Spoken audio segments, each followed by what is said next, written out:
We echoed some of the conversations that we've already just heard about, the importance of having a really good recycling infrastructure to make things happen. So I think these conversations will roll into each other and integrate in interesting ways. I just want to pick out a couple of examples. We talked about inadequate design of the infrastructure and the vehicles together, which would increase vehicle sharing in particular.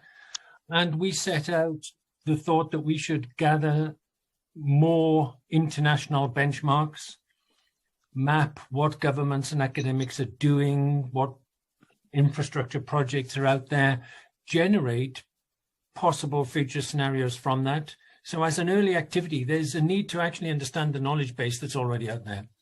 We talked about starting to influence designs through proof of concepts that we hope in the medium term would then influence actual vehicle designs happening in volume.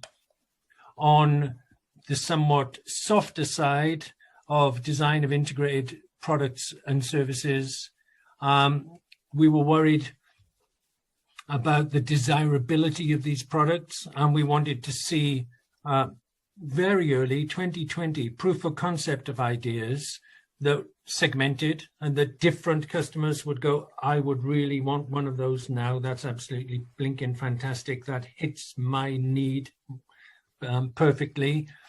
On disputes about the ownership of public space, I think this is an area that personally I think is quite fascinating. And I believe we need to start running experiments on different ways to build governance systems. So what are the rules for the system? Do we allow people who live in a street to decide what happens to that street, even though other people travel through them?